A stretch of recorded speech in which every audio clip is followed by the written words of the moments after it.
Okay, this is Stephen Husby's lecture for his show called Rubicon, Julius Caesar, September something, 2011. What day is today? 24th.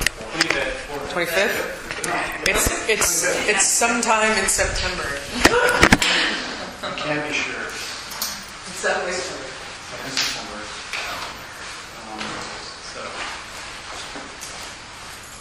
I'm not going to call this a lecture, but I'll call it a discussion. I didn't prepare overly formal remarks, I guess, for the show, but I've been thinking about it more or less constantly for a month or so, and less constantly for several months before that. The question, I guess, with discussing work is always, I was thinking about this earlier today or this weekend, was it's not difficult to talk about work in general, and it's not difficult for me to talk about work or my own work. It's just the question is always, what is the important thing to say, and what is the right order to say those things, and what do you leave out, at least in the initial presentation, and what do you allow to emerge from your actions. And I knew there were a few things I wanted to say about the show, unprompted, that I wanted to cover. One of which was to call attention to the location of the is it recording? Yes. Okay. You have 9 hours, actually. Wow. I'm going to talk a lot slower. I wanted to call attention to the location of the show, which I guess I already did in the title of the card, because the show is called Rubicon, which is a reference, I guess, to the crossing of the Rubicon by Julius Caesar. The name of the space is Julius Caesar. But I want, aside from the title, which we can talk about later, I wanted to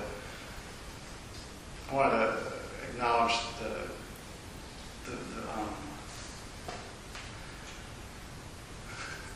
the feel of the space that I've come to associate with this space. That I think was really a huge, it was a collaborative. The space itself, the history of the space, the sort of subtext of the space in the previous shows, and the people I know that run the space. That was actually a huge contributor to what the show actually is now. It's the space has represented a kind of permission, I think, that I think was really needed and is really welcome in Chicago in particular. I think. Make me cry. Well, no, it's just that there was a time where I go through periods of going to a lot of openings and periods where I go to less openings, and it's always like this. When you live in a place like Chicago and you're working, it's like there's enough of a scene here where you could go to shows constantly, and there's enough of a scene that it justifies going to shows because you need to be out there meeting people and stuff.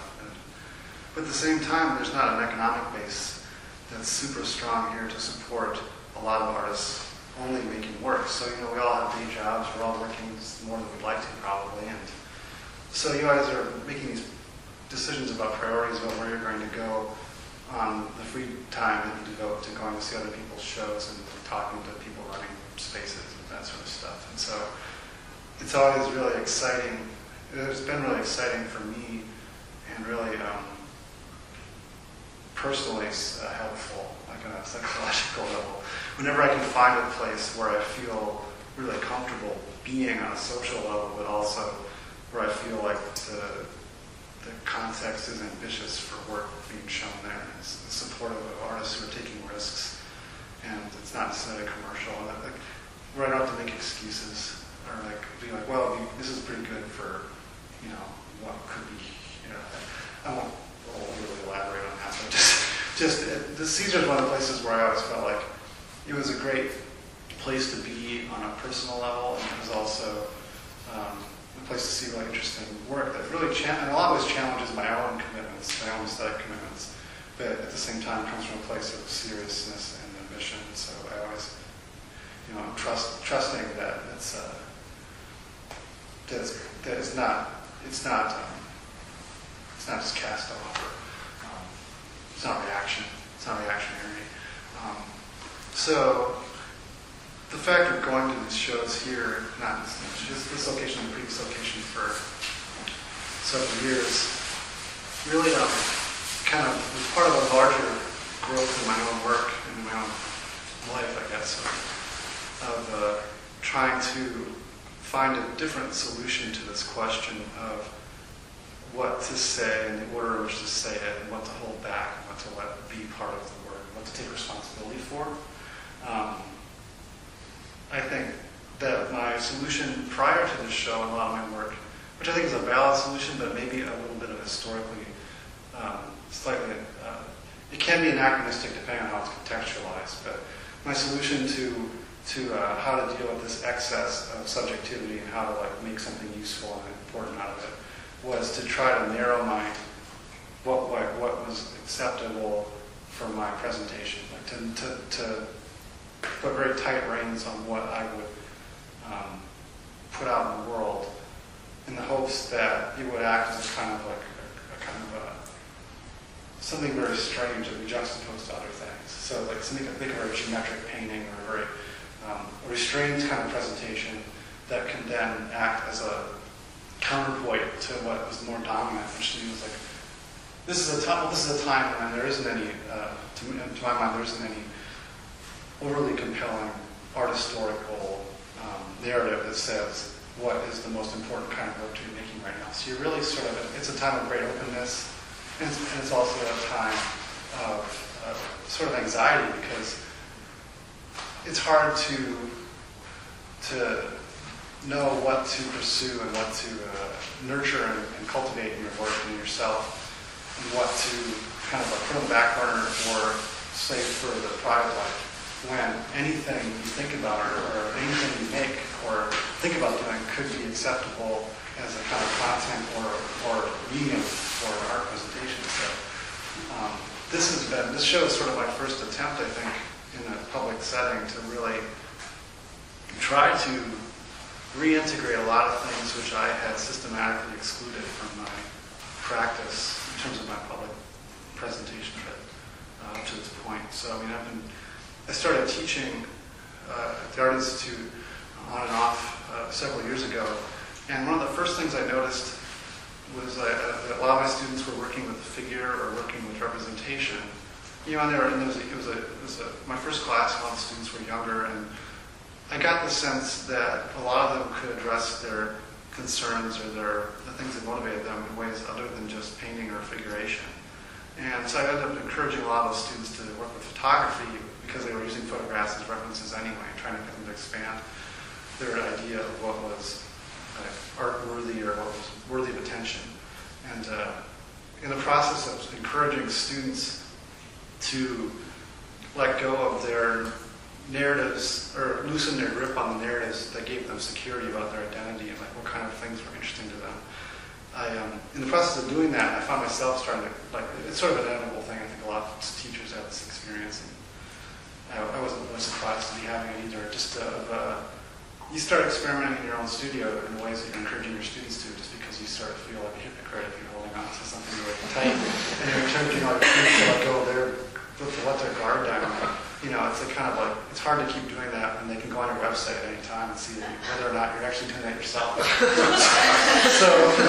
And I've been writing a lot more too, for the same reason that when my dad was here, and he just brought these boxes of things that I've had since I was 19 years old and earlier. And it's really weird to see, looking through all these things, how the statements that I wrote when I was 19 I could write about this show in a way that I couldn't have written about the last show or the show before that. Which isn't to detract from those shows. It's just simply to say that I always knew that I would never only be a geometric abstract painter, and I always knew that I kind of hated that as a concept. And like most geometric abstract painters, I rejected concept. And it's the same kind of thing you see with people that get lumped into the existentialist branch of philosophy. They're always like, well, not me. And the same thing with abstract painters, not me. I'm unique. What I'm doing is my own thing. This general thing you're talking about is interesting from a journalistic perspective, but I reject it a priori. And so I always approach my own work from that perspective, and then I become frustrated when I read descriptions of the work I was doing in terms of perfectionism or nitpicking and these kinds of And I am a perfectionist. This work exhibits that to some extent. And I was also interested in bringing that to this space because I think that you maybe might have been interested in that as well, because a lot of shows that I see at Caesar have been more gestural paint, coming out of a gestural painting tradition, or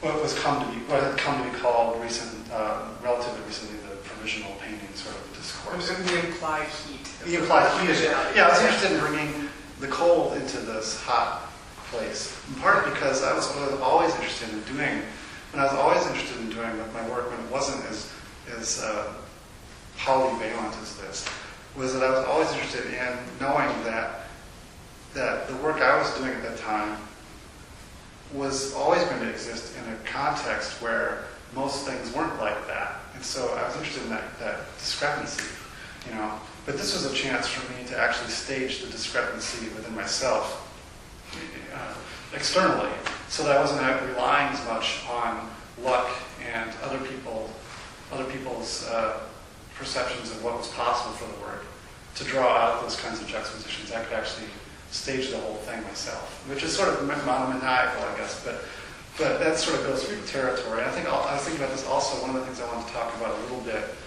and I wasn't sure how to talk about it, but I guess this is as good a bridge as any, is I think that, I talked to my students about this too, I think that a lot of us here are in the art world or in the creative fields.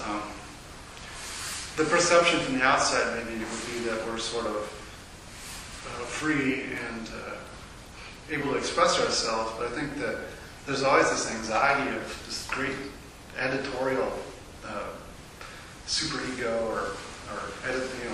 There's this very critical element that's part of that, and it's just because when you let go of the bounds of conventional ways of organizing your life, or how you would or when you're trying to find something that's a new medium or a new way of representing subjectivity or relationships between the subject and the world, it's very anxiety producing, and it's like you seek that out, but at the same time it's just there's the potential for shame to creep in and be and I think that's always part of the content with work, is in our society, where there's this navigating this narrow path between this rejection of the limitations of the outer world as it exists, but then there's shame at that rejection, and so there's this tension.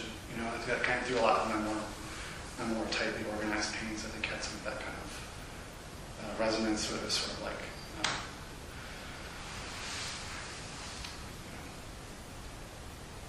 try to push a great deal of freedom through a very restrained filter, which I think is very is an analogous sort of relationship to the subject and the world, I guess. So I guess I only touched on that, but we can talk about it more later if anyone wants to ask me about a specific question about it. But and I'm going to rely a little bit guiltily on questions, I think, in talking about the show, because the last talk I noticed that she talked a lot, but there was a lot of questions, so I'm confident that I won't need to overly determine where this goes. And I actually kind of have a lot of confidence in the ability of spontaneous response to generate things that you didn't necessarily know were coming. And so I look forward to that. But there was one other. Yeah, well, there's one other thing I just want to bring up, is that I think that the work is about, it's just very vague and general, but it's about subjectivity. It's about this contradiction within the self, but it's not about myself or about expressing myself. It's just about every one of us is located somewhere, comes from somewhere, has all of this, what some would call baggage, or others would call it personality, or these narratives. They're constantly changing. These stories constantly change, but we always we're always somewhere. No place is, this is so vague, I'm sorry. The thing is, no place is any, there's the idea, and it gets abused from physics, but, which I'm not going to, I like to touch on these things very briefly and then totally disown my responsibility for their mathematical or other implications, but just, and I know physicists hate this, but we do this. So, I like the idea of that there is no special place, but that every place is different, but they're all, so it's about subjectivity in the sense that I come from somewhere, and I have things I see in my life. I saw this, there was a storm in July last year, and there was clouds coming in, and I was in this process of taking pictures, and I saw this billowing, ominous but exciting cloud thing with this light post, and it was, I took a picture of it because it was in my path. And that's generally how I approach photography. I'm not a conceptual photographer or a project-based photographer, or really a photographer. It's like digital photography is what enables me to be using photographs in my work, because you can just be so spontaneous and not really have to plan. It's a way of bringing in the outside world into the process of dealing with pictorial objects, I think, in this context. So this is something that I encountered that resonated with me, that I captured or whatever, and brought back into the studio, metaphorically and literally, and it came out in this painting or this inkjet piece, and it'll probably come back in other forms as well. But so it's about subjectivity, but it's about there was one other thing that I was going to bring up. I have to remember what it was.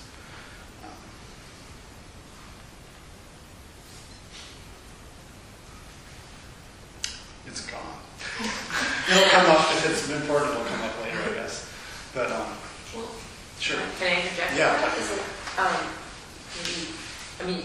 So you're saying subjectivity, but can I say like romanticism? Like, oh yeah, totally. Like, that would be under the umbrella of the subject. Like in our context of contemporary art and also in the world of art, I think the subject, the idea of the subject, is sort of gets linked with romanticism. It's considered escapist and decadent to make room for what we lump into the term subjectivity, unless it's in this therapeutic context of like letting off some steam or something like that, recreation.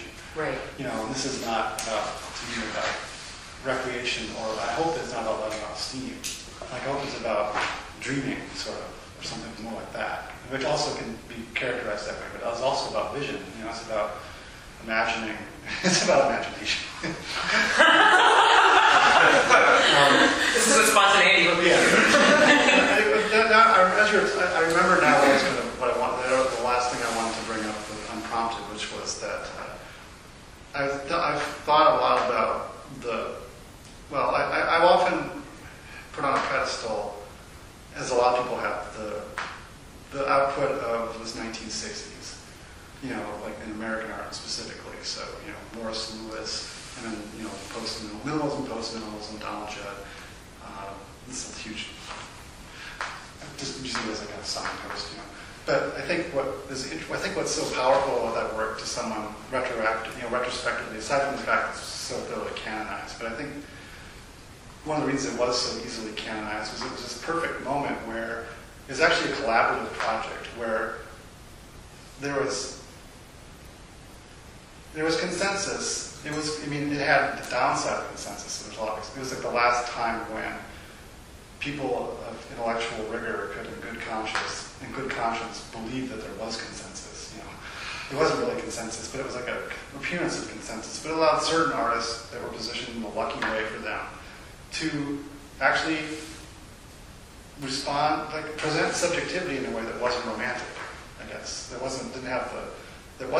didn't bleed into popular culture. It didn't bleed into permission for things that the artists themselves actually rejected. It was actually like this moment when there was a collaboration between people that were focusing a great deal on justification and historical narrative, were working to help flesh out what was going on, and there were other people who were really thinking about materials and being embodied.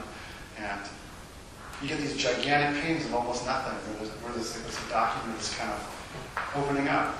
And something like this, monochrome to me, it has something to do with imagining that world existing around it, or in an atemporal way. Any kind of monochrome like that seems to always conjure up the spirit of that may connect Malevich with Morris Lewis, with I'm not going to name drop. I'm just going to, that's enough. You know, there's a spirit that goes through. There are different spirits. It's almost like there are genies, or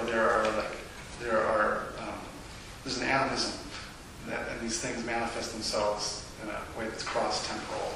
And I think that's another thing that this show, to me, has to do with. Is kind of like not being current, you know, or really contemporary. But there's a permission in the contemporary in terms of like different kinds of presentation modes. But we got off track. But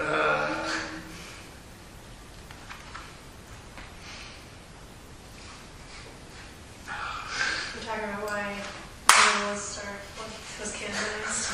oh yeah, well, Why was that canonized? yeah, well, so it was like a collaborative thing, and there was like this strength. Artists felt confident, like certain artists felt very confident in their ability to do almost nothing on a big scale. And like when you do that, something comes through. Like when you're not trying to appease anything, or you know, there's something very permissive about that. That's freeing in a way that's almost automatic. I think it can also create resentment. You know, there's always that like my child could do that in response to things that are very that are almost nothing. But like so many spiritual practices seem to me to be about unpacking the almost nothing, allowing it to proliferate in yourself, and like to think about how almost nothing is actually everything. And I like the idea in now I remember where I was going.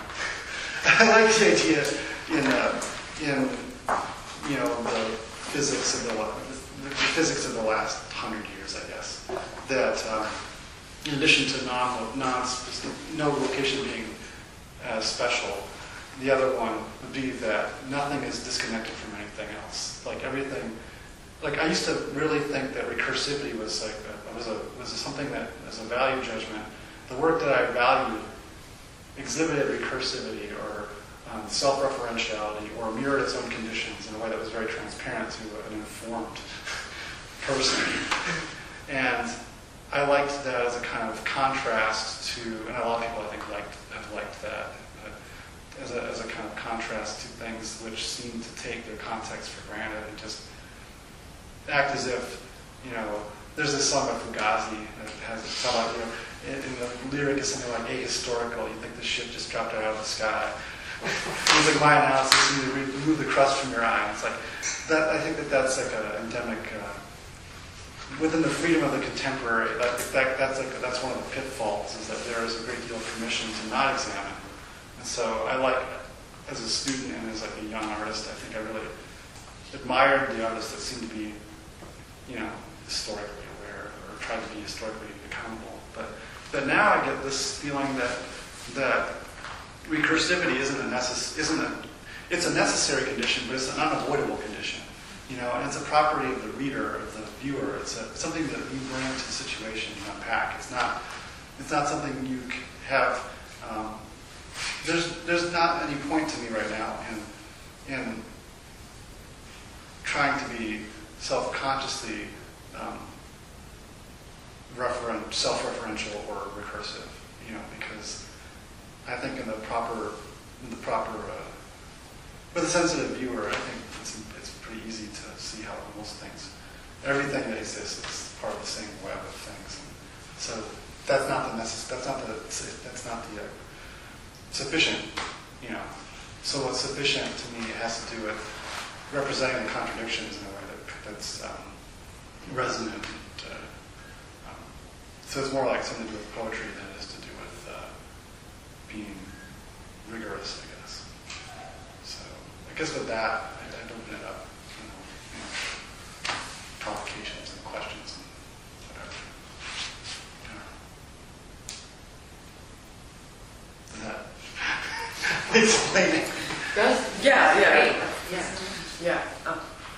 Yeah, I think that maybe the first thing I would say, if not ask, is that Beckett has this thing in his three dialogues when he talks about the idea of a painting ideally being a total object, complete with missing parts, not a partial object. Just like, so these things aren't missing anything. Like the whole thing was the almost nothing, the the razor's edge or the keyhole through which romanticism or subjectivity can sort of sneak, sort of squirm itself through and then expand. That's what I think that's like the sort of deep contingency of all this stuff. It's just like opening up that little window, sort of making the object replete with almost nothing, but like totally full of itself, like totally sort of complete. Yeah, I just like that's what these seem to me to be, just like utterly total, but like with the fissures acknowledged, and with the gaps, that like it can't actually be this replete thing that's impervious to its context. Yeah, imperviousness is not right. Like I never was able to buy imperviousness as a condition. Like I know that's what we always reject our forebears for their blinders. Mm-hmm. They're different than ours. So it's like, and so I like you said, I don't think of these as being parts of one whole in a way that's like this is the installation, the piece. But it's more like wherever these would be in time and place, and whatever's near them, that would be relating. They would inform each other, and so it was really liberating in this context to be able to be able to place the things that within this room we're going to be facing off, but at the same time not be an installation of things that were like one thing that were so none of because I still like the idea of accountability or like of like wanting a lot from each part, wanting the most energy from each fragment. Yeah, I think that's probably the first thing I was able to think about this show, because there's some sort of ideas in play, is that all these objects have the guts to be sensitive to or even vulnerable to their environment. And these face-offs are contingent and temporary, like they can be sort of moved around. And I like that they're not variable pieces, because each thing is sort of complete and authoritative in terms of decision making. But I like how the face-off turns into a conversation, turns into this sort of unfolding of the room, and unfolding of the exhibition, sort of in time, based on the kind of strategies that are used to make the picture and to sort of set up the conditions for the show. I really like the idea, you said earlier, about sort of staging these mechanisms inside of the practice or inside yourself, and sort of relying on the oppositionality, the architecture, of the context of commerce, or whatever to provide that. Like I feel like they contain their own ambivalence, their own sort of set of tensions that are existential, that are metaphysical, I guess, that take place within the sort of handling of materials and within the sort of site decisions that are made.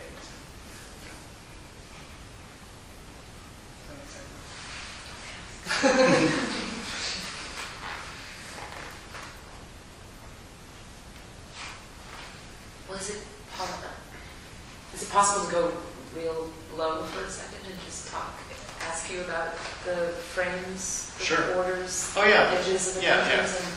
Like the borders. Okay, it was something that started. It's sort of part of the narrative I have in my own work at this point. So it's something I've been looking at always. But that's not a justification. But really, it's just I started using them, I guess, right after grad school. I started using them, and I think it came out of my absorption in theories like Lane Relia's ideas about what I thought were Lane Relia's ideas at the time. Whether they are or not, I don't know. It doesn't matter for now, but to this situation. But basically, there was this like battle or something between artists who thought the frame or the location in front of the relationship to the individual viewer, they thought that was old hat, and so everything was spread. The spread was the term got used a lot. Everything was spread and borderless. And on the other side was an artist that were trying to like nobly hold up the frame and the recursive. And you can see how this informed my fascination with recursivity and stuff like that. Reinforced it. But at the same time, coming to grad school, before grad school, I made all these collages and I did a little everything. I had two ideas I had lots of ideas, but one of the ideas I had in grad school that might happen to me would be that I would start hanging out with musicians and critics and all of a sudden be making this crazy spread, before I had that term, I thought I would enter this world of cultural production that had no limits. It's kind of ridiculous, And then the other was like that I just, gain the confidence to really narrow it into one thing and just like present that one thing in many contexts and be like the the little keystone in different contexts. But the borders were sort of the taunt in that situation. They're a way of acknowledging the context. The borders always have the value close to the wall value. So it's a way of making monochromes that were fictive. It's like a way of it's about fictive. It's about making things fictive. So it's like it acknowledges print. It acknowledges, to me, it acknowledges the reproduction network. The counter-reproduction network. That sort of thing. And then also visually, it does something to the space of all the pieces in which it occurs. It pushes the image or whatever. It pushes the visual face of the painting back from the surface of the painting, even though it's completely flat. It's like a window. And then it also it's never on top though. It's not a border painted on. It could be perceptually, it can be seen that way from a distance, but when you examine it closely, it's always behind. Or I always want it to be perceived as being behind. Sometimes you have to fuss a little bit. And you always you battle like how far you can fuss it, let go, start over. But yeah, the borders up to me are always like the ground, but they're also a line that pushes everything back. So it also has like a relationship like Joe Baird and things like that. You have this painting that limits its edge, and then the edge becomes like this line drawn in space. And this was a big break for me in the sense that, this is a huge break, but this is a pretty big break in the sense that I did a painting like this a couple of years ago where the border went all the way around, and it worked, but I think this works a lot more interestingly because it's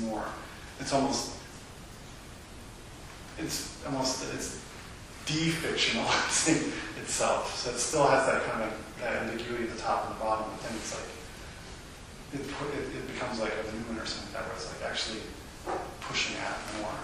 Well, it makes me think about film.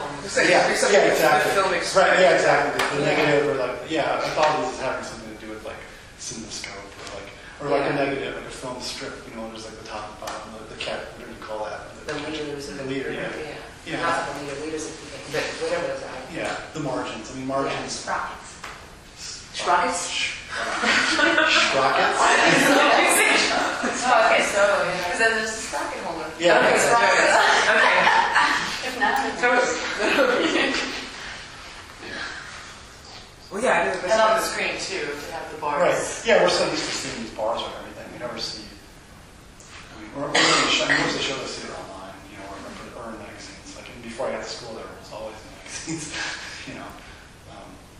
Yeah, and the representations of the signs of photography on the internet now, or in digital photography, is really, like there's so much of that, like the way that they use fonts and the way that I don't know. I feel like you'll see like photos of film negatives all the time lately. Like how do we know what medium we're looking at? It's always digital now, but we're being told the sort of pictorial ideas of different kinds of representation.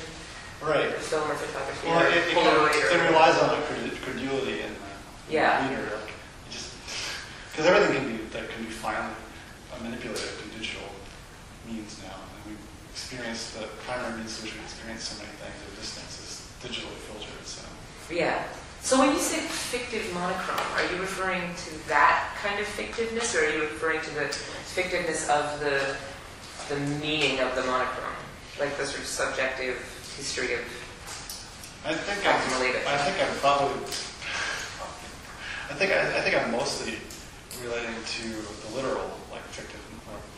Like it's not actually a monochrome because there's white on it.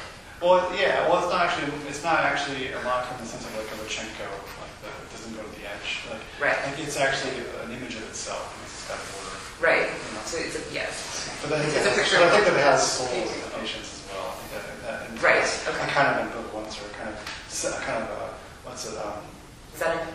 Well, there's a word. What's the word? It's not depersonalization, but it's often attributed to schizophrenics.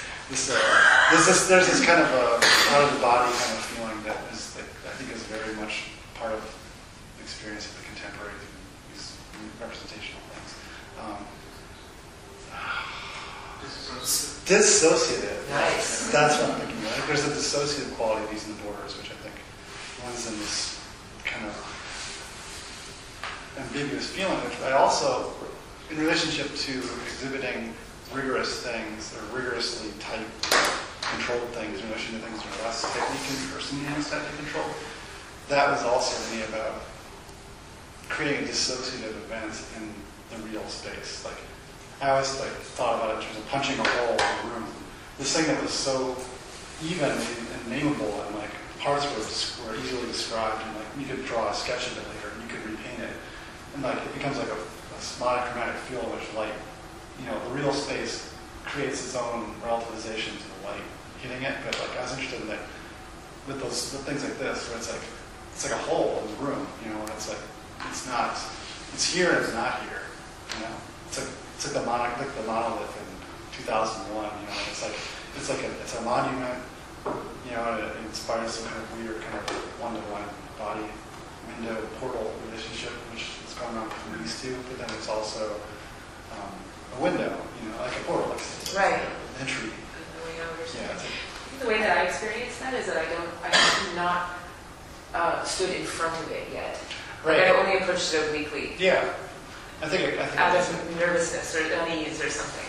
Yeah, I feel like I have the same. I'm a nervous. I can be very shy, but I'm also very chatty. And I obliquely approach my own work for the most part. I never have to be.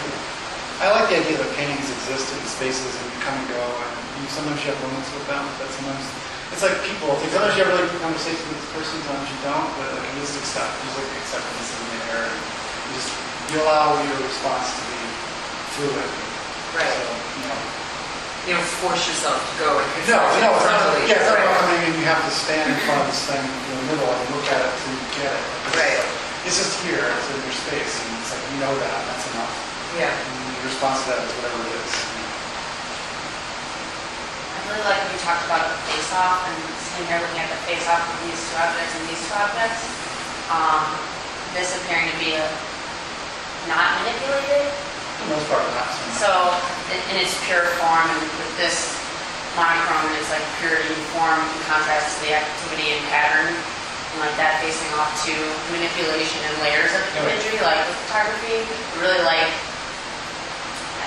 I like that crossover that's happening. And then I wanted to ask you if you, with your photography, do you tend to stay in the unmanipulated realm and purity of imagery? Is this new or is this manipulating?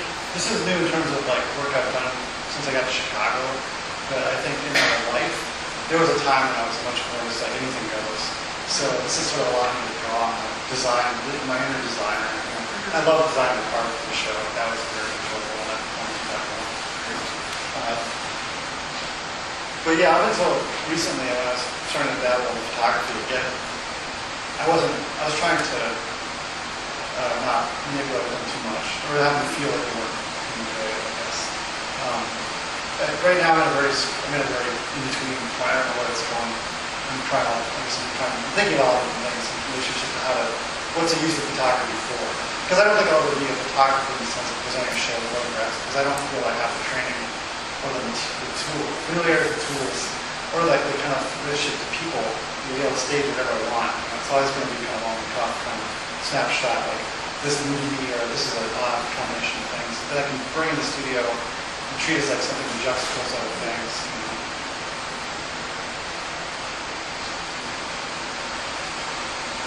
As far as manipulation goes, I think I've always had this thing in the background. I've always carried around this idea that someday I'd like to make a painting that was like, one painting that was like the straight objective scene thing, and then the other one would be the thing in hell, or through after the post-apocalyptic, or in the process of apocalyptic society. So this is to me like a way of kind of, and that feeling to me is part of the objective world, and our subjectivity is actually something that exists. It isn't real in the sense that we can agree on it and necessarily or even communicate it, but it is part. What's happening inside is actually part of the actual world. So that to me is something I can use, and at the same time, these aren't things that happen inside. They're things that happen outside that I like, so that respond to something that I can't articulate or visualize exactly inside, so to speak. So and that's another thing about Caesar. With Caesar kudos, it's like you guys, I think, acknowledge that and allow so much what you do and enable that in the best possible sense of the term. Yeah.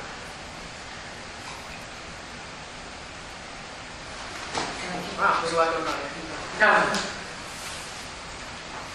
Something I thought about the first time I saw the show, but I would keep thinking about it while I'm sitting here is, I mean, the frames seem really obvious, but something that I sort of, or not too obvious, but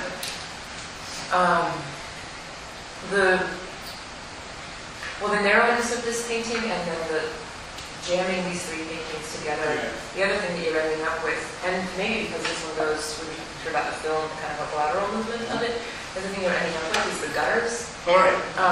Which is, I guess you just said something about how you're in an in-between space in your practice, and I was like, oh, and that's, And I've always loved the gutter. Like I never called them gutters before. That's as good as that terms any. I was thinking of the ledge, but like the margins in the Jasper Johns or like the Bryce Barton painting, where it's like there's this thing that's like all encompassing and compacted and like intensely like this is the world. But then it's like a screen, and you can see the bottom of it. Underneath is not. It's just naked, you know. And that's like I think that's like a kind of like trope or a convention of painting of a certain kind in our world. But like I feel like it's okay to use in the same way it's okay to use like a stretcher. You know, it's like a convention that works. So not too wrong with it. So I'll use it. But, the margin to me is like another kind of the board, like the what'd you call it? The gutter. Well, the gutter is another element that I think is like a nice trope that I'm taking part in. You know, it kind of proves up in this one. You know, but then there's also, like I said, the horizontality of this one, the implied horizontality of this one. Like even though it's a vertical painting, it's actually something like that. It feels like a cropping of a horizontal band, just because the borders on top and the bottom and on the side. But this one has that kind of scanning, the kind of mechanical like draw. It's like almost like a squeegee pull or like a you can hear the printer, right? Right. But it's broken. I mean, they all have nice tensions between those things. Like this one has that fold across, but it breaks. Mm-hmm. Yeah, these are this one like seems like a horizontal, but it's a vertical. Like No, because that's right. Because there's so much about playing with the holding edge. And if you're thinking about Morse codes, when you're thinking about setting up the encounter, you said earlier we were talking about photographs, capture. You know, this sort of isolating a moment or whatever, or moment activity of any kind, and sort of playing with the ambivalence and the arbitrariness of the holding edge. Just like, I mean, it's pretty. I don't know. I came in here to sit the other day. Evan was here, and there was a woman in here in the middle of describing this painting as delicious. Yeah. And I was something like that. Something like that's come up several times. I walked in and I had my eyebrows up, and she was like, "Is that okay?" I was like, "Yeah." I was like, "Yeah, like a plate of brownies." Like, it's just going to sort of move on. But I think there's something really sort of beautiful that points to everything else about the audacity of making something as solid and as iconic as a black monochrome, giving it the implications that it unfolds cinematically in time. Right. Is that it doesn't, the kind of spread that's happening is a time spread because of the horizontal border is not this sort of like and up and down and sort of like discrete black hole portal that you get sort of stuck in. As far as like the oblique treatment of the edge and of the gutter, I feel like that's the kind of invitation of a lot of the work, is that you can have this sort of oblique address in it. You don't have to just like stand on the balls of your feet and like dare yourself to approach the monitor. Well, that's always my issue with that's always my issue with the lane, what I thought the lane frame was. Like, but cropping. Well, first of all, arbitrary. The word arbitrary is arbitration, judgment. Yes. You exist. Yeah. Your field of what is the right place to crop something, that is you're responding to something you can't put into words, but it's not false. It's imaginary, but it's not false. But it's still the putting of a limit. Right. Yeah. Right. Yeah. It's like I'm getting more comfortable, I think, with exercising my own judgment. You know, like where to crop these things, what kinds of difference can be allowed in a single space, you know, mentally or physically. Yeah, and then the only sort of point about the very simple suggestion of going over here is it's nice. It's not, you're not making this giant philosophical point that's like, and then I open up some space for you to be, right? Point out the arbitrariness of the edge. It's just sort of like, it's I want to reject that kind of like, which I locate as specific period in art history almost. Right. Like, probably right before I graduated from undergrad. Like, the satisfaction of being able to unveil things for people and put them in their place or allow them to feel superior. I want to like completely reject that. Yeah. Yes, that is a real drip. Yes, that is a real drip. It's not language. It's part of the integrity of the object. Do you feel like that's maybe just part of the the kind of conversation that people have where they say that there's a viewer and like what the viewer. Yeah, that viewer. What do you say to the viewer? That, like, What do you want the viewer to do? Yeah, that's such an like, old. It's such a. It seems like an outmoded. Right. Related to like what art. First of all, it's not visual anymore. You know, it's just visual is like right. That's what it came out of. I mean, what we call art, contemporary art, came out of what we would have called the visual arts, but it's mutated. It's like it's not. It's really open. So to talk about the viewer already creates like this anachronistic receiver. Right. I'm more interested in the idea of the receiver or the person that happens upon it or something. There are people that come in, and mostly works visual. I came into art probably because I had more talent for the visual than other things, you know. So like that's fine, but and I still bring that. But the word receiver is really. Well, I'm a receiver. I have a job where I am a receiver. Oh, nice. And you know, I actually like my job, my day job, is I like go through invoices of product that comes into a store, and I count the invoices against what we get. So like discrepancies and perfectionism are like my day job. So well, that's funny too, because a receiver is actually some. Well, I can think about the stereo receiver being like the. We don't have this anymore, but the. we do. You do, yeah. So the stereo receiver is not. It doesn't actually receive. It receives and reroutes things. Well, right? so weird. This is just a fragmentary anecdote, and you can make of it what you want. But there's this confusion that happens in the receiving job, where a product comes in a box and it's taped up, and we open it up and we count the things in it. And there's a place where we know what we've counted, but it's not received yet. So then there'll be these emails I'm sending to people where I'm like, I received something, but I don't mean that I received it. It doesn't actually exist. It doesn't exist conceptually yet. It only exists literally, which doesn't matter. It only matters till I've officially signed off and hit enter and it says that it's in our inventory. Then it has been received. Like it's taken account of. Yeah, it exists for the logos. It exists for capital. It's nothing until I receive it. It's just nominal or something. And there's a whole nominal versus non-nominal. Right. But I don't want to get into. Right. The obvious. That's literally above my pay grade. My manager isn't that. So. Well, I mean that's a super nice fragmentary anecdote. Just like from the nominal to the fictive to the sort of liminal. Like that's the space in which these things are made, when they're not determined, when like the coordinates and the criteria are there, but I'm not quite sure. I mean, nothing you've said, but yeah, that. I mean, that's what just found. It's not.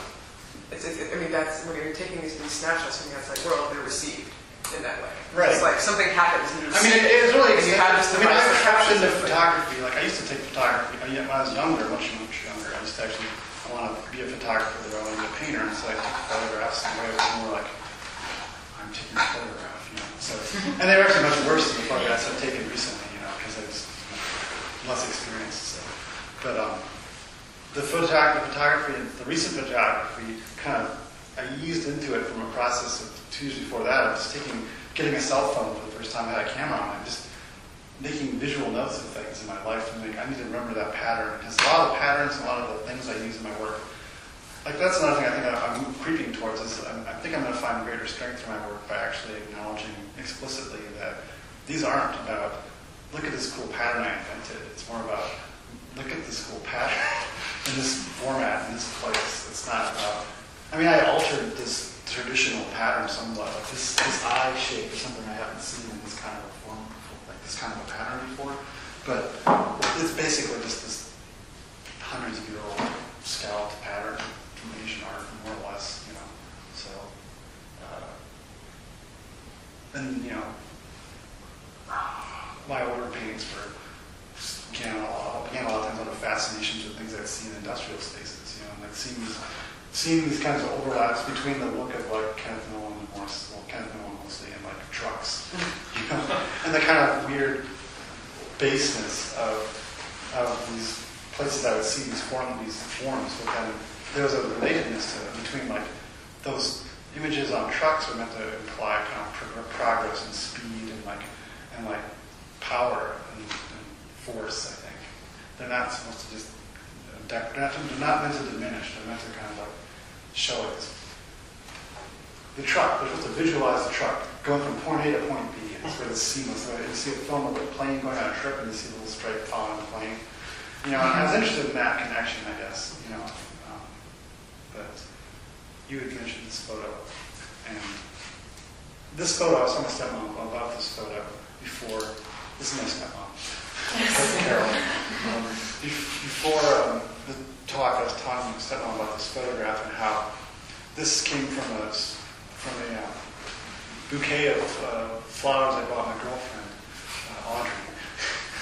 So, and just holding the, you know, holding these, just taking, it's really provisional. I think holding up these little photos, this object, like this vase of flowers or individual pieces, up against a piece of white paper against my bathroom door in my little basement apartment, just like shooting it with my camera kind of haphazardly and then going in. It actually is fairly manipulated, but it wasn't, compared to this, it doesn't look as manipulated as. Yeah, totally. Just the point of, what I meant, thanks for pointing at it again, is I think that the words that Will used to use, plus your anecdote, like this receive and reroute is like super important without everything. Yeah. Right, yeah, it all seems all this like about rerouting, you know.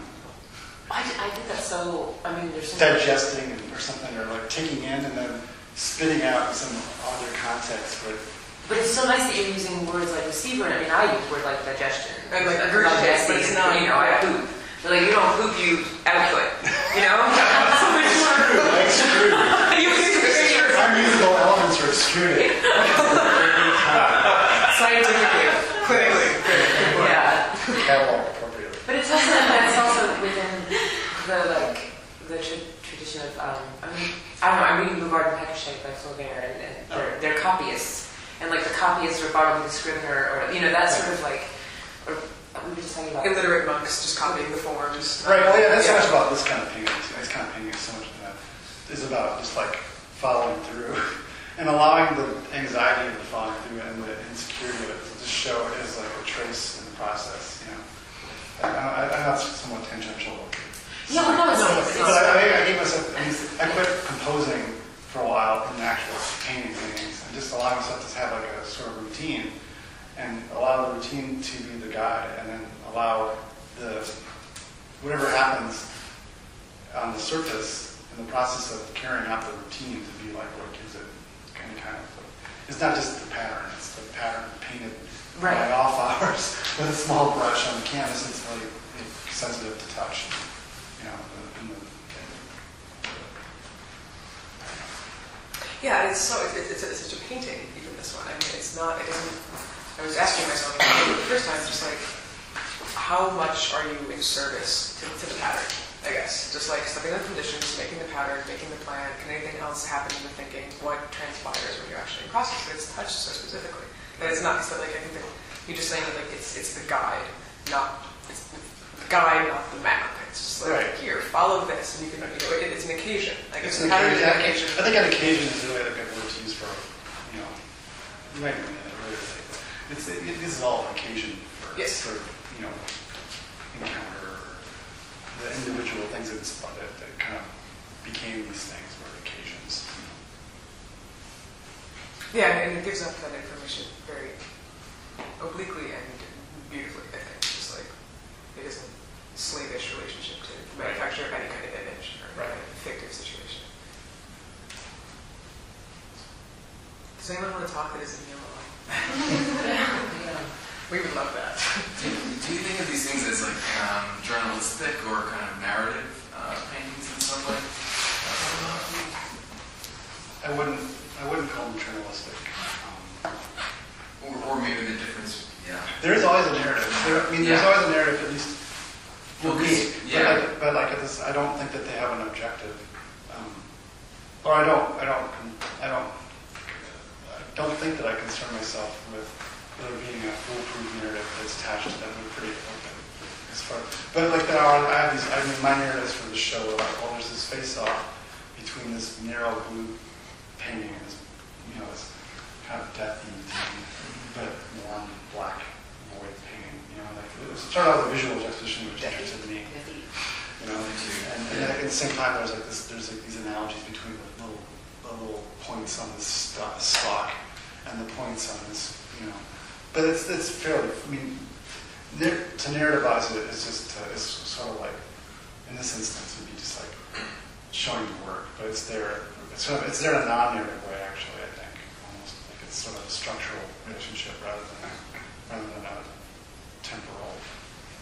But you encounter it temporally, and like and it is like a condensation of temporal experience. So. No, I'm just we're talking about the cropping of these things as kind of like we keep talking about the cropping, the framing of everything, and kind of like the way they felt like coming in here always felt like a movie.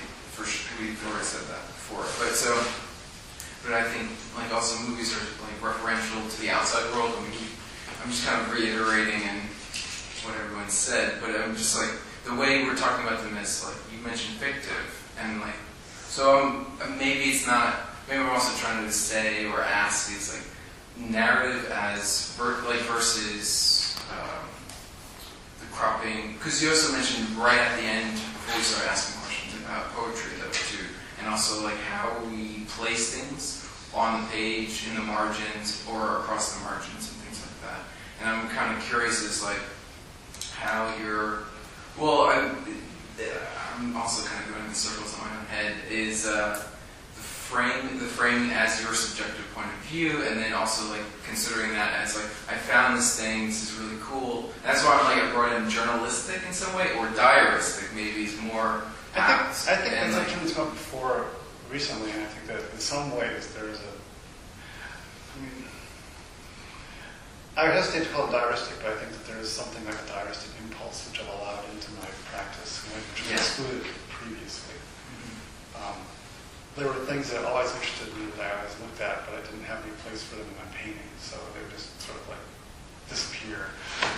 And before I kind of arrived at my way of painting as a student and an artist, I would allow those things in a lot more, which is typical, I think, of younger artists anyway, but I'm finding a way back to my youth, I guess. And so in that way that people tend to have these periods of like self-examination or whatever, So in a sense it's more diaristic because I'm allowing more of my interest into the space of the work in a way that's more explicit. If that get what you're Yeah. Can I ask two more questions? Sure. I'm sorry. Am I interrupting? One, I guess maybe you can choose which one you want to answer. One has to do with the practice before this show. In my experience of it has been symmetrical for quite some time. Yeah, there was a time like in 2004 or so where I was really talking about asymmetry, but like more or less there was a symmetrical component to all the asymmetrical paintings and these patterns of the bases that was based on taking a fragment and mirroring it and then converting it and then cutting it and pasting it out itself to get like asymmetrical. So yeah, before, but like then there was a period after that where I saw the patterns hold the painting. Right. And it seems like there's some, like a really interesting, and then there's one painting that you made, maybe in the interstice between those paintings and these paintings, that's like one side of the pattern has been very carefully painted, and the other side is much sort of looser and more like this. More like this. Different ground, but it shows the marks differently. But it shows the marks. It's the same mark, I mean it's the same. But it shows it. Material, it shows it, yeah. So there's this beginning to asymmetricize or something that I feel like has to do with this kind of change, like a modernist to a postmodern. There's some kind of like a move that I think happened. Is that too obvious? Or No, I think that's valid. I think that's definitely something that's been going on in the work that's more evident here than else. It's really interesting. The other thing I wanted to ask about this. Say more. I think the point I got to with my symmetrical work a lot of times was each piece was on its own terms. Like it was very much like other pieces, but at the same time it sort of like wanted to play its own role by itself in the context of things that were completely different than it was, and it didn't work as well for me to have a room full of these things that wanted to be God. It wanted to be like an analog for the integrated self in a moment of transcendence or something like that. To have a room full of those things actually creates this kind of, to me, kind of like negative in a very normal sense of the term. Like not what I would want. It kind of undervalues that. I think that something like that experience is useful and valuable, but like I don't want to just. I was putting way too much effort into intention into each one of those for them to be about canceling that experience. Yeah. You know, so this is a way like I can use one painting that has something like that, or two or something kind of like that in it, but then they exist in a place where that in the world rather than that in a hall of them. Yeah. Which is just weird. It's kind of sick. Kind of sick. Like Michelle Gregor sent me an image of a show that she put on Rocket in London, I think, and she titled it Flapjacks. It was just like all of those circle paintings, right? It was like well, I think that's what when you have a painting that's it's a point break. I think when you have a painting that's metaphysically kind of tuned in that way, that it really works best on its own. Even a room by itself, just the one. Yeah. It becomes very serious. But what else can you call it? Like how else can you deal with that discrepancy of like the multiplicity of gods? You know? Yeah. How else can you deal with that comically or sort of self-deprecating? They become like sunsets or because pancakes or whatever. Yeah. Like, That's an interesting field of mind, but like it's not. I don't think it's the field that I'm not minding at this point. Did I interrupt your question? No, that was the first question. The second question is about this one. And I guess just going through it in my mind, one thing that I do think about it a lot while looking at it is paint application. Oh yeah. And so it's brushed on down here and it's rolled on the surface. Yeah, well, so you use these foam brushes for the paintings, you know, for the not this one, but for the grounds, the white gesso grounds, they're foam brushed, and then the painting parts are either painted like a house painting brush, but in this case they're rolled. But it's rolled, but what's fascinating is the edges, like you didn't roll the sides. Oh, all around the edge, all the way around? Yeah. Well, I rolled up, I taped about a quarter inch inset from the top, from the face, and then I did the white first, and I pulled and taped, and then did the black. I rolled the black all the way around. And you did roll it around? Yeah, it's just that it doesn't Okay. sit the same, so you have to kind of like, you'll get really globby things on the sides, you know, kind of Touch it up a little tend bit. Was there, to- yeah. There's some fussing on the edges. I like that. Like so they slow down when it wraps around the edge. Yeah, that's then it slows down. that's another very practical aspect of these borders, is that like if you have a field of a monochromatic field that's brushed at all, the edge is a huge.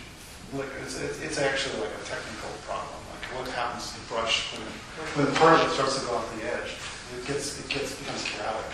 You know, so having a margin inside the painting allows the edge to be edited. It allows the mark to be edited in the painting where it's like another solution would be to have another edge. I think I talked about this with an advisor in grad school. I think about how if I was going to make paintings that had continuous brush marks that was on the edge of the painting, I probably need to create a dummy painting to go next to it so that the mark To catch the brush. yeah. And so this is a way of actually doing that. You know, dealing with that problem, a practical problem. Right. Or reinforce the decision to do it. You know, that it's so convenient and practical.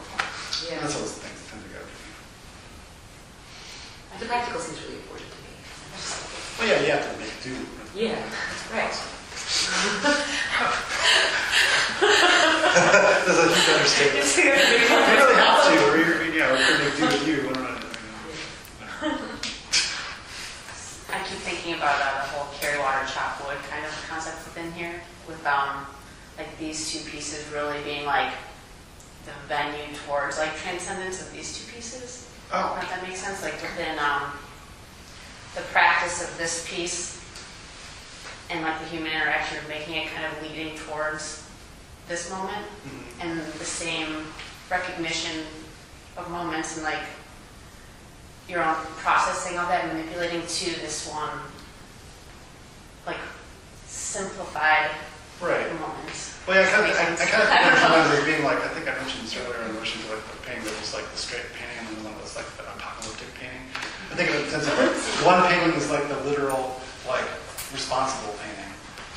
And then the one painting takes off about the painting that's like a hallucination of that painting. But then I think that flips. Like you're saying, I think there's a sense in which this one is opening up and not literal and not the straight painting. And the sense that makes this one kind of slab.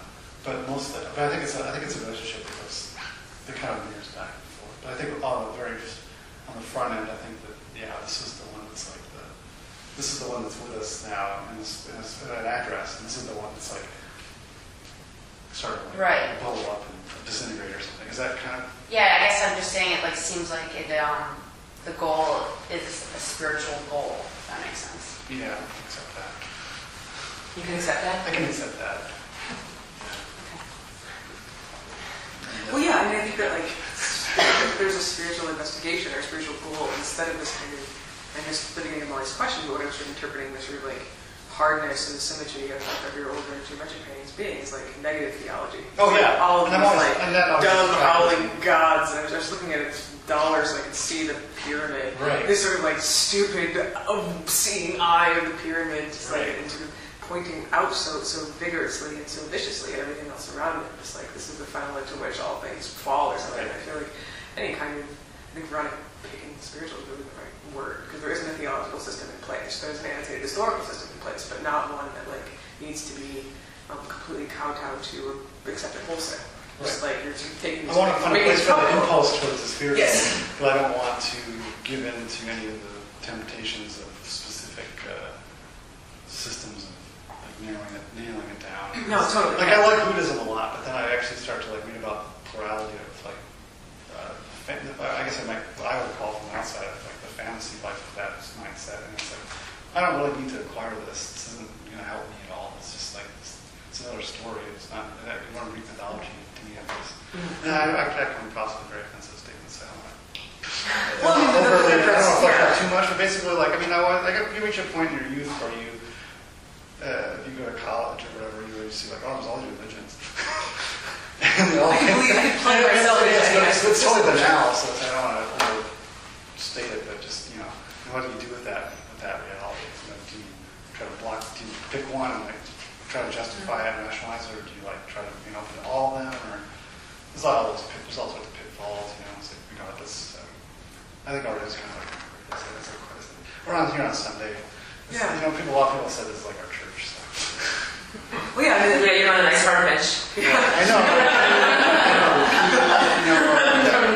Penitent man. And I applied to grad school at Art Institute, and I remember bringing up religion in my interview. I thought that I still think that there's like an element of like something like faith that's involved and required, to be able to participate and function in it.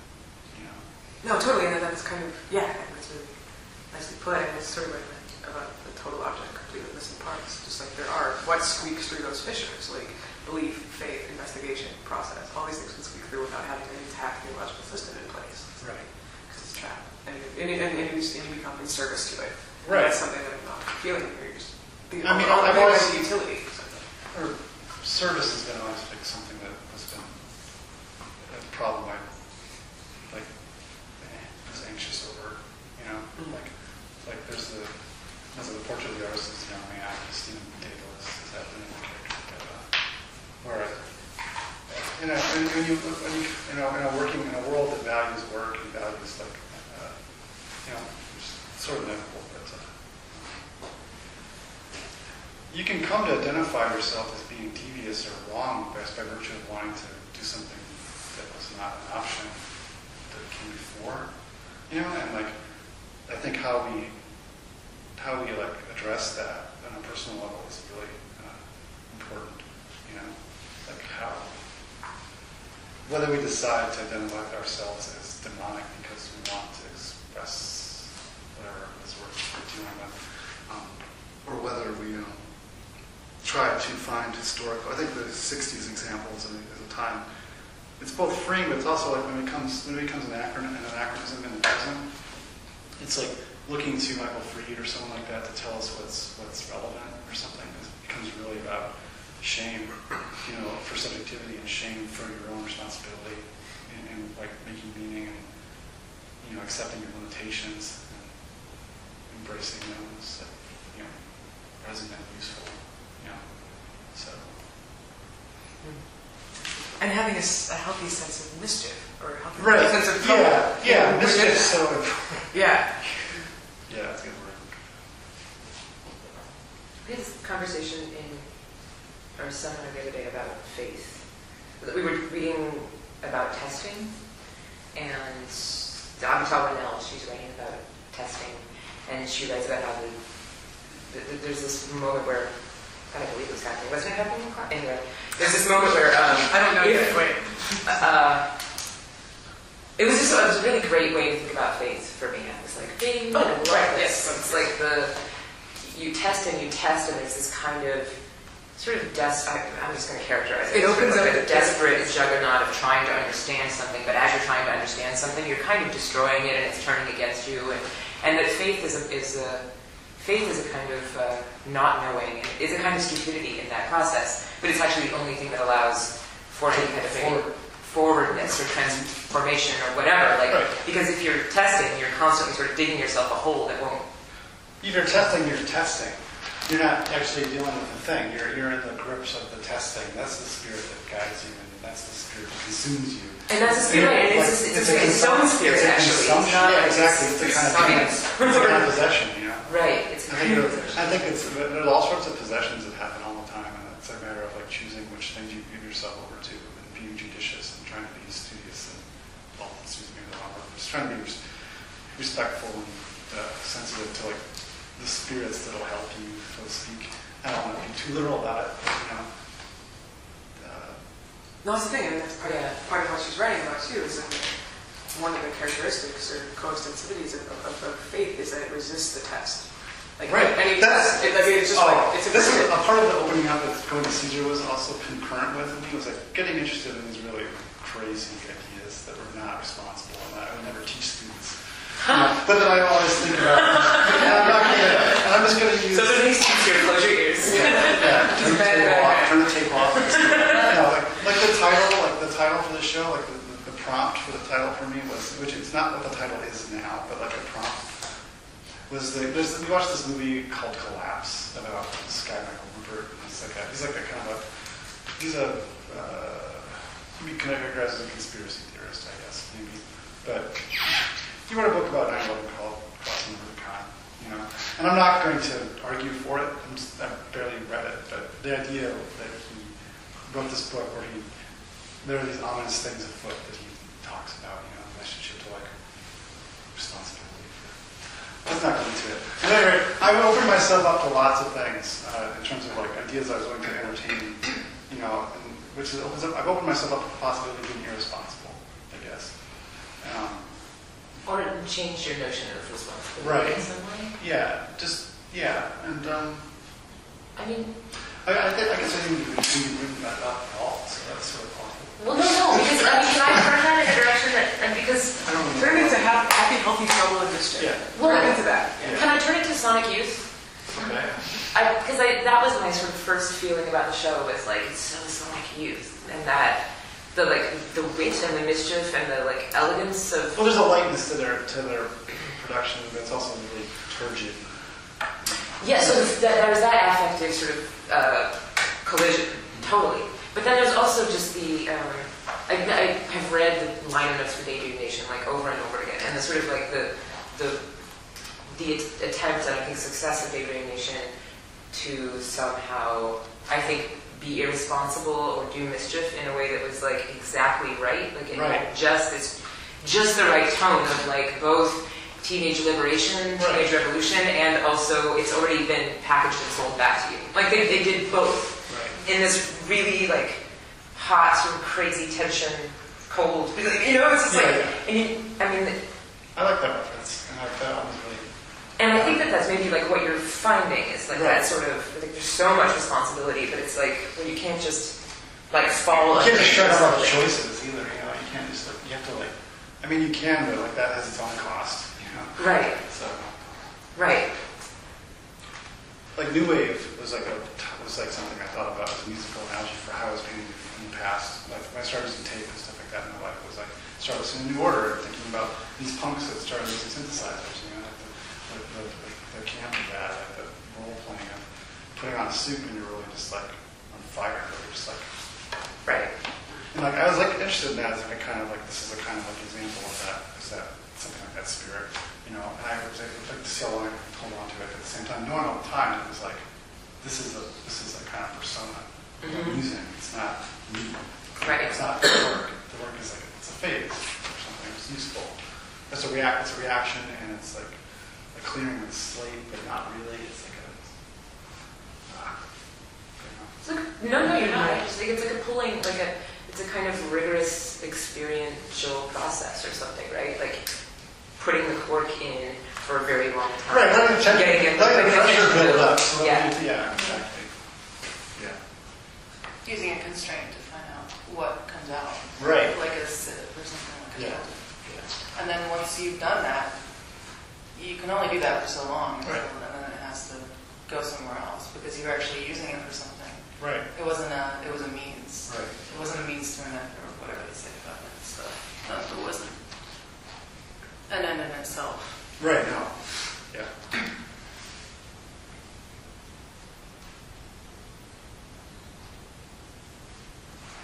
And that's what's interesting too, is that I think that some artists or people in people can use constraint their entire lives. Right. As an end in itself. Right. I opened alpacas where they have these numbers, just like never ending numbers. I just want to weep.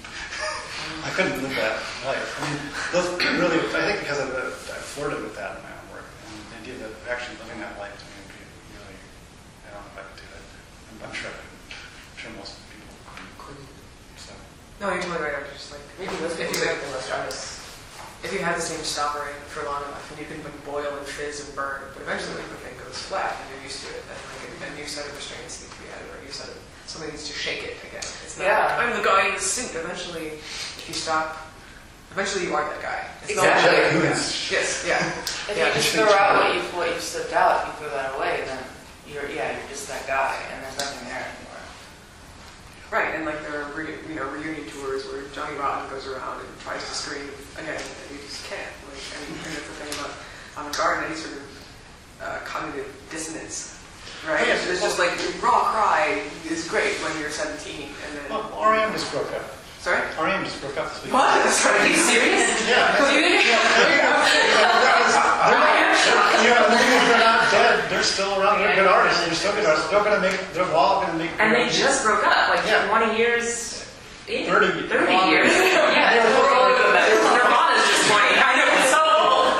There's a bunch of breakup in the year 2000, like dudes that are packed when they're teens or 20s, and then they decide to keep going with three of them, and they finally broke up, and like I think it's probably good for them and us because I respect their music, and I respect them, even their last albums, which I haven't all heard of all of them. I'm sure I like parts of all of them, but I'm excited to see what they're going to do now that they've let go of the R.E.M. project because they're obviously very talented, so it'll be great, Yeah, it went flat. The R.E.M. said it went flat. Yeah, I think of that. Michael Stipe made a video on his Tumblr. It's just pictures of his dick. That's That's great. What's that? It's just pictures. Michael Stipe made a video on his Tumblr that's like just pictures of him and his dick. Wow. I think that's fans. This breakup's great.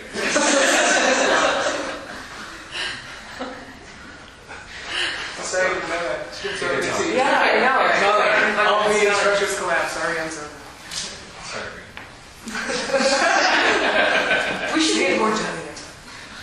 Does anybody else have any more things? I feel like we should be wrapping up, but not quite yet. I just have one question. Is there sort of like there's this sort of bridge with this like images history from this one. Right. Like, this one just has this like it's there. It's this huge And it's here. column of So it. It's this huge column of it, and it's here in Chicago. And it's not in these. It's not in these other pieces, but it seems to be like placing it, the painting here as a location. Like you're a Chicago painter, and you're making this. And I just think I don't know. I just think it's really interesting that it has this sort of history to it, and it's existing as a sort of a point for these other ones to work from.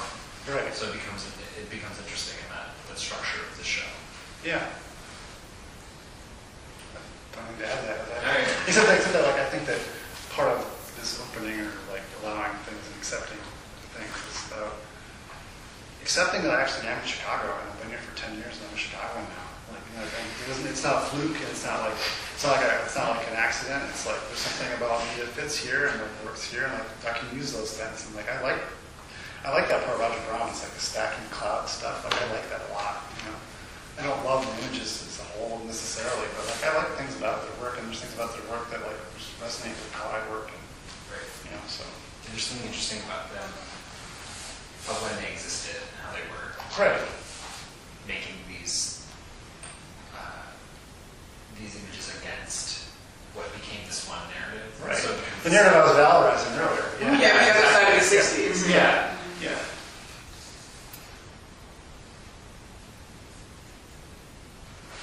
I wanted to say something Sure. else, even though I just keep talking. The idea of wearing the suit and the new wave and the kind of I don't, you know, punk too, right? Like these movements that were so in reaction against like hippies and The 60s, sloppiness, I the guess. 60s, and that sort of, you know, it's like, yeah, the 60s were so great for all of these people being able to find an opposition and work it. Or whatever. Everybody had And oppositions. it kind of, yeah, and it lasted straight into the 80s, really. People still being able to find an opposition and work it. And it's something I've been thinking a lot about with students and trying to introduce the idea of conflict or tension or opposition. And I flop around and flail in my attempt to instill it in other people, but it's something I sort of work through all the time, like, because I think that tension is necessary in work, and You gotta I get it. conflict avoidance. You want to unravel that, right? I mean, Yeah, yeah. Because you want to unravel like complicity, like Right. complicity Right, of before course, it's yes. necessary. Before it's even necessary, you know. Like, Yeah. I mean, sometimes that complicity is useful. I guess. Like, I guess a lot of that Obama's complicity is helping us somehow. You know, it's We've heard. so complicit. But yeah, we have to believe. I don't know. But I think, As a student, why be that complicit? right, exactly. As a community organizer, as a volunteer for president, why be that complicit? But you had a question. Well, yeah, just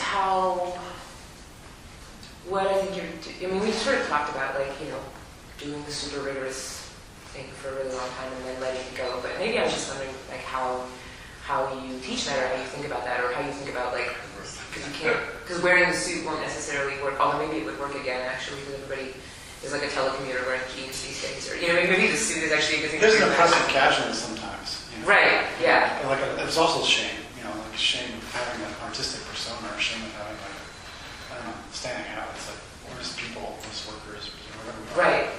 hanging out in space. That's not. What is it? What's it? No, Vivian that's- Westwood was just right. What's that? I just read a Vivian Westwood quote about like too much casual. Right, yeah. Not making a choice is a choice. You know, not so that's a choice. Well, sorry, I just lost it. I'm just wondering, like, how you think about the production of tension as an artist with the world today. Like, that. Yeah. You know what I'm saying? Like, how does one do that? How do you think about being able to do that? How do you articulate that, like, to your students or to yourself or whatever? Well, part I have to say that I'm still relatively new to teaching, so I'm still trying to figure out how to do that, you know, which is, I don't really cop out, but like, I've only taught, this is my third class I'm teaching now, and I teach like once a year, so, and mostly I work at a day job, so you know, like, But the day job is maybe... yeah, and there's some conflict avoidance in the fact that I have the job, you know, and how I do the job, so I don't know that I have a solution or an answer to like how we actually break on through, you know, or encourage others to break on through. I'm working on it. but it's hard now, this economy too, which I hate to reiterate. No. You know, there's always this mantra, you know, I mean, unless they're on the radio, I should turn it off. There's this mantra of like, tough economy, Yeah. don't take any risks, you know, We're being hunker down. having Yes. a hammered at us. Yeah, it's just like, that's just reinforcing that. It's kind of conservative. But I guess, you know, I mean, I'm teaching tomorrow, so one of my students is here. The key, like, what do you do, you know? Well, even when you're describing yourself as a receiver, I'm so interested in that, like being an artist and just talking about the kind of day job you have and how the day job pervades the work. I think that's super fascinating. It has a kind of Well, the day jobs I've had a lot. conflictual tension. The tape painting, scratch the tape painting in the record. But when I was, I mean, not the painting, but like the term, the whole term, reductive, just spiriting. But when I was working with harder edge motifs, that came part from my day job at Coca-Cola. Like, when I was undergrad, and I was seeing these weird paint jobs that were depressing but inspiring at the same time. And anyway, I guess maybe try to make students aware of what, and this is not original to me at all. I mean, this is something that I think a lot of teachers probably use, but just trying to make students aware of what they're already bringing that isn't what they think is art, and wanting to see it in the art frame. And and be able to use it because there's no reason to be a painter, quote unquote, now as a necessary. And you don't have to choose these mediums as the way to get at what interests you. You can actually build a new medium sort of from what you bring as a subject, wherever you are, wherever you know. Right. And to really try to open to that, I guess.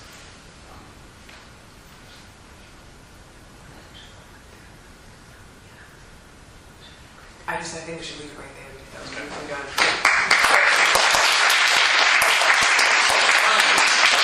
Unless you have any last words. No. I love that you said break on through. I love the way you did it. It was beautiful. Thank you for coming. Congratulate Stephen before you guys leave. Next weekend, Veronica Bruce, Environmental Factors opening right here. So you should come. But thanks for coming today. And Stephen, that was super great. Yeah. Thanks so much. Thank you. Thanks for doing this. Thanks for being possible. We wanted to.